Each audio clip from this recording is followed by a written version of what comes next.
Good morning, everyone. We'll start with the NCERT session of the first chapter, that is reproduction in organism. So we will read out the first page. Not read out. I'll give you a brief summary that what is there in the first page. So in the first page of NCERT, it is talked about lifespan. So what is a lifespan? Lifespan is the time period between the birth and death of an organism. So this organism can be anyone. It can be a human, it can be an animal or a plant or a single celled organism. So the time period between the birth and the death is called as the lifespan. Now one very important thing is the lifespan of a species or the lifespan of an individual does not depend upon the size, color or morphological features or phenotypical features of the individual. Now, what is this phenotypical features? What is morphology? Morphology means the external appearance. Suppose if we consider the lifespan of tortoise, then tortoise is having a maximum lifespan of 100 to 150 years. And when we talk about elephant must be having the lifespan of about 60 to 70 years. So elephant is bigger in size as compared to tortoise. So elephant is bigger in size doesn't mean that it will survive for a very long period of time, and tortoise is smaller in size doesn't mean that it will survive for a shorter period of time. Okay, so this is what is explained in the first page, that the lifespan is not at all dependent on the sorry for the inconvenience if it is blur, not at all dependent on the size, okay, of the organism. Okay, like here one more example is given of the mango tree and the peepal tree. Both of the trees are almost similar in their size, almost they are similar in their appearance, and thick, fat and big trees are there. But the mango tree is having a shorter lifespan as compared to the peepal tree, whereas peepal tree can survive for a very long period of time.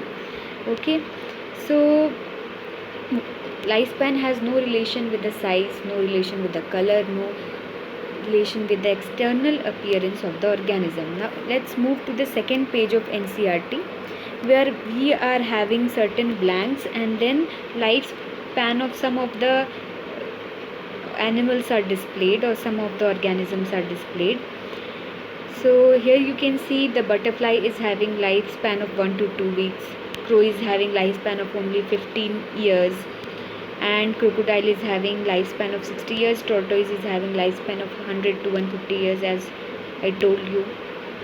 And for others you will have to find out the lifespan. So we will now move to another page and we'll start with the introduction of reproduction.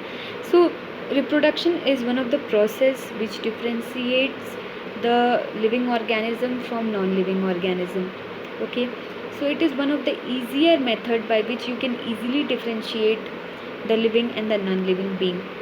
The living being can reproduce and produce the young one.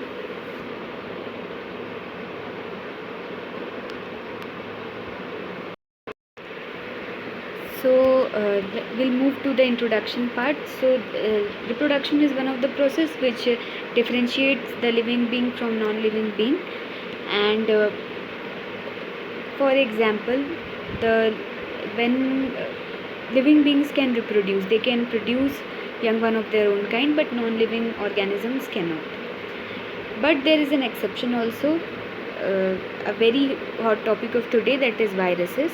Viruses does not lie in the category of living as well as non-living being, because when viruses are present outside the host body, they do not replicate, and this is the reason why they are considered to be non-living when they are outside the host body. But as soon as they enter the host cell, they use the machinery of the host cell and they keep on replicating and are responsible for causing various infections or diseases.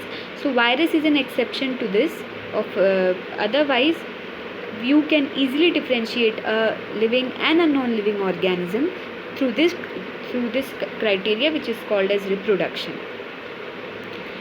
Now, during reproduction, when an individual produces young one of its own kind, that young one is called as or termed as offspring. This offspring will grow, it will mature, and it will again produce young one of its own kind, and in this way the generation will proceed. Okay, and the species will continue producing its several generations, from one generation to second, second to third. Okay, and if you have watched the previous video, I had discussed the difference between individual and species. Individual is a single person and species is a group of individuals which are having some characters in common. So you can give a defined period of time when an individual will get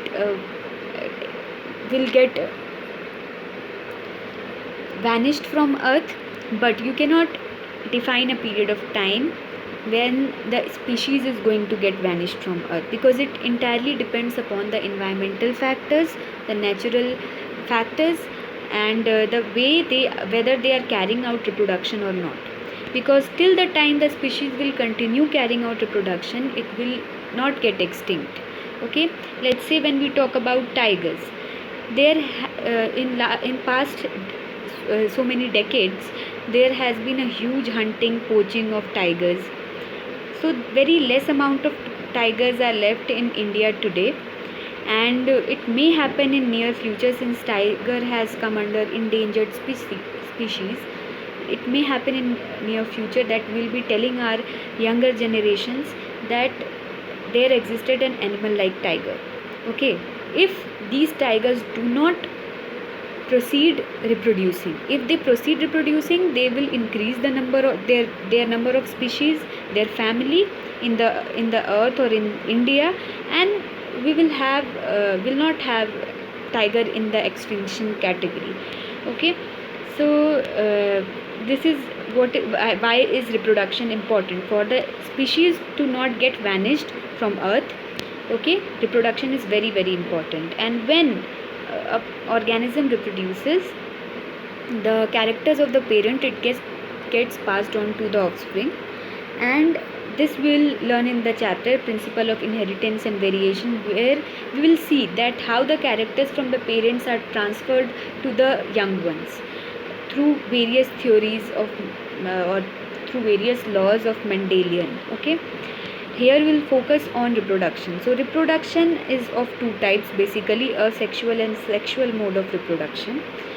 So depending upon the number of parents involved, whenever there is involvement of two parents, it is called as sexual reproduction, because here the male parent of and the female parent, the parent of the opposite sexes, they contribute their gamete or sex cells, and once their sex cells fuse or they undergo fertilization, they give birth to a new zygote, and that zygote divides and redivides to form a fetus and a newborn baby, in case of sexual reproduction. But in case of asexual reproduction, there is involvement of only single parent, and in case of asexual reproduction, the organism may make use of a gamete, or by using some parts of its body, it can carry out asexual reproduction further. So we will see this in the next video, where we will be discussing asexual reproduction in very much detail, asexual reproduction in plants as well as asexual reproduction in animals. Okay.